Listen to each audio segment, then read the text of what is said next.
One of the things that higher education is supposed to do for you, or any education, is to help you think critically. We've talked about that, and have the flexibility that if your job goes away, you have the opportunity to be retrained perhaps and go on to another job.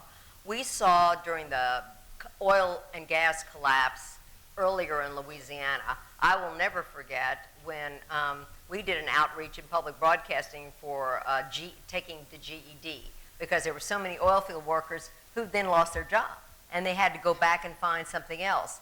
We had a phone bank at one time, and we had 10,000 people calling it. It was interesting to me that these were people who had dropped out of school. And I guess my question is, as we look at this boom that's coming, a lot of it is driven, I know that there are other jobs, IBM and EA and some of the things you're talking about, much of this is manufacturing. Do you worry about people then being trained for just a specific job and then not having the flexibility or the intellectual knowledge to be able to then move to something else? You know, I think there's a there's a misconception about the nature of the workforce in Louisiana. A few years ago, Kurt and I were working on something together for higher education. We actually compared the breakdown of the Louisiana workforce compared to Georgia, North Carolina, and Texas. And interestingly, the proportion of jobs in different fields, different levels of education, it was almost exactly the same. The key difference in Louisiana versus those three states is those three states had experienced significant growth on a sustained basis. There were more types of, there were a greater number of all types of jobs. Now, when you look at the industrial base, to your specific question, people think about blue collar jobs, and that is a big part of it. But for every manufacturing facility, just like the example with Bollinger shared earlier, if they expand, yes, they're going to need a couple thousand more, if you will, blue-collar skilled workers. They're also going to need hundreds more engineers. They're going to need more accountants, more finance majors. Every time our state successfully secures a project of any type, truly, particularly manufacturer, not only do you get those skilled jobs, but you also get lots of new jobs for college graduates. And let's don't forget that as the economy grows overall, when we talk about those indirect jobs, it'll also mean more doctors, more nurses, more lawyers, more accountants, more business consultants, and all those other types of fields that really require four-year jobs. As a state, if we can be successful at consistently growing jobs at a rate faster than the South and the U.S. overall, we're going to have a surplus of economic opportunity, just like the other three states I mentioned. How are we doing at recruiting people to come back to Louisiana? I know that's one of your campaigns. You know, we're doing more and more with that. You know, we struggled, if you think about it as a state government, it's a little tricky to sort of be out there talking about recruiting people from out of state, you know, when some people in state don't have jobs. But sometimes there's just a disconnect. You know, if you look at it today, for example, we literally have more welding positions than we can fill. We have more computer science jobs than we can fill. We have more engineering jobs than we can fill. And so what I anticipate that you're going to see us do over the next couple of years is actually, not for all jobs, but for certain areas where we have the biggest gaps and where it's almost impossible to fill in the short term, you're going to see us do more out-of-state recruitment events. We actually did an event for software jobs recently in Atlanta. We didn't really advertise it in Louisiana, but we went over there with GE Capital's Technology Center in New Orleans, with Gameloft, with IBM, with CenturyLink, some of the other companies that are adding technology jobs, specifically because there are a lot of LSU graduates and graduates of other Louisiana institutions there. I think you're going to see us do more of that in Houston and Dallas, Atlanta, other places where historically Louisiana graduates of Louisiana colleges have gone. Many of those folks would love to come back if they could find comparable job opportunities right here at home. That's going to be a big thing we're going to be focused on the next couple of years. Are you part of that, Steve? Yeah, you know, and you mentioned the boom or bust cycle of the past. You know, in the 70s, we outgrew the country by 15%. And by 78 to 83, our unemployment rate doubled, everything crashed, and a lot of families left.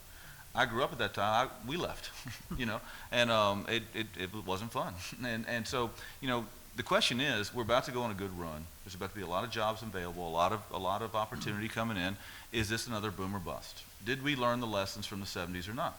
And I think we can get to systemic growth if we learn those lessons and turn it into, you know, more cruise control growth. And the way to do that is to make sure that the feedstock is there, that the workers are there. The global economy is going to be the great neutralizer in this entire debate. We cannot just depend on cheap oil and gas every time for a good run we get here. And so if we're training out students and workers that are ready for the workforce. And again, that doesn't mean they have to come out with all of the specific technical needs of specific industry. It means they need to have the feedstock skills to learn, adapt, and evolve. Because even if you set that curriculum specific to a company's needs, with the way the global economy is, within 5 years, that curriculum has to be changed. And so you have to have an evolving mindset to this. And you mentioned the WISE Fund earlier. The reason why I think that's a good thing to, development. There used to be this, misplaced nobleness of educating in higher ed despite the workforce needs. Like that was somehow good for the student if you didn't let the job placement interfere with education. I'm glad we're moving beyond that. Because the reality is you're not doing the student any favor whatsoever if you're preparing them for a workplace they cannot compete in. And as we get more global, that pressure is going to get more and more and more. And Well, so the states that do that well initially are the ones that are going to gain market share. And I'm glad we're going out and recruiting new people. It's time for us to get some of that market share we lost in the 70s and bring it back home. One of the things, a point I'd like to make too, is there's a perception that I'm running into more and more that as we train more people for jobs at Bollinger to build ships or to build chemical plants and so forth, that once those things are built, there won't be a need for those skill sets anymore. And that's not true. There is, and I think post-secondary ed, and one thing I want to clear up, I think we're saying the same thing as Ben. You need credentials beyond high school to really be productive. That's what I mean by college. I'm not talking just a 4-year degree. I'm saying LCTCS, they're as integral to this whole equation as anything. But the credentials that people come out with have to be portable. And they are portable, not just from one company to another, but from one industry to another. I know that the plant construction people are looking at how many people are employed at Bollinger and other shipyards, and they're saying, well, these guys come work for me because they have transferable skills. They might not be able to hit it completely, but with minimal retraining, they're going to be great workers. And Bollinger's going to be doing the same thing. And wages are going to help sort some of that out in location of work, but there's a lot of portability to the credentials that are being produced today and that will be produced in high numbers. Let me do a shift just a little bit. One of the other things certainly that takes place in higher ed is research, cutting edge research, looking to the future, creating that job that we can't imagine, but also creating the knowledge that will allow this country to move forward. A number of years back, we produced something that were like little novas called masterminds, and they were about cutting-edge research going on at LSU. Things from tiger bugs that were eating hazardous waste to a satellite envisioning things. A lot of research. We heard a lot about tech transfer. I'm not hearing that so much anymore from you all or from higher ed. Talk to me about that. Technology transfer that's going on from research done at higher education institutions. Anybody? I do think tech transfer is a very important part of our overall economic development strategy as a state. And it's something that we haven't done enough with in Louisiana. There are a variety of reasons for that. I think there's some very constructive things happening right now at LSU to help improve their role in that. But it is just one piece. It's an important piece, but it's just one piece. I want to build off of what Stephen Wagasback said about this boom and bust cycle. Everything we can see suggests the next few years are going to be very positive for Louisiana's economy. This is not the time for us to become complacent. That would be the biggest mistake we could possibly make.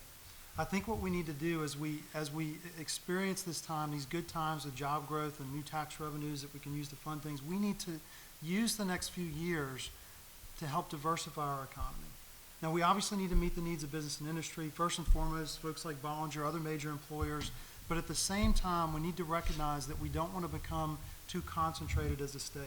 We need to cultivate new growth industries as well, like software development, like water management, like automotive, like aerospace. These are industry sectors in which Louisiana can be competitive if we provide the workforce that they need, and it can get us more toward that ideal that Stephen Wagasback talked about sustained growth, with less volatility tied to energy. It's not to say we turn our back on energy. That's always going to be a big part of who we are as a state. We want to do everything we can to leverage it, but we need to develop a more diverse economy as well. And everything that we're talking about from a workforce perspective will be great, not just for our existing employers, but for these new growth industries as well. technology is research going on that's helpful to you? Have you had any research at universities that's helpful to you at the Bollinger Shipyard? Yeah. I think that the technology transfer happens more from our engineering standpoint is experience, and then we've also had some foreign influence. We've partnered with different foreign entities to help, let's say from the engineering standpoint, bring over some of the lessons learned there. But what has happened, we've been doing that now for nearly 30 years, and so we've developed a pool of people that now have that expertise that's passing it down to, if you want to call it, the next generation. And really the shipbuilding industry, and I'll just say the maritime specific industry, there's a lot of shared lessons. I'm definitely an advocate of, I don't want to lose my people, but at the same time, if I can train a guy and he ends up at Denos or Schwest or anyone else, there is a pool of people and knowledge that you're creating, to me, a higher standard, and that has been happening. King, I remember the first time I heard you speak, it was at Mr. Hanks' office there.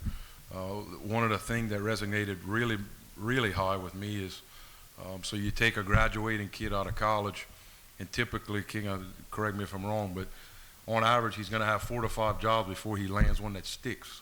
And that was very impactful to me. So I'm sitting there going, I remember telling you, I said, well, should I wait 10 years and hire a guy, you know? And obviously, you can't take that attitude, but it is a concern. You bring in a entry-level engineer, a program manager, or IT guy, or HS&E person, and you kind of look at them in the eye going, am I going to have you for a while?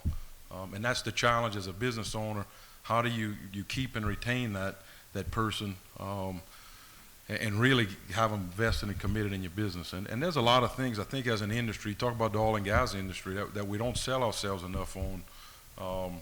You look at the differences between the 70s and now. Yeah, we did go through a down cycle, no question, and a lot of people left. We as an industry have come a long way as it relates to safety, as it relates to environmental awareness, as it relates to training, benefits, all these different things I think that we were lacking in the past, which has now created, I think, a more stable environment and working environment, and industry for that matter, is going to help, I think, make the valleys a lot less steep. So that's some of the things we're trying to do. That's coming downtown. You know, there's going to be a huge amount of investment coming in over the years from the federal government. It's going to give the opportunity for all of post-secondary to benefit from that, from industry to benefit from that, those students, to develop new technologies that we can apply to coastal restoration, to engineering. This can become a hub that not only is great for the university and the students, but also it attracts businesses that want to come and partner next to it.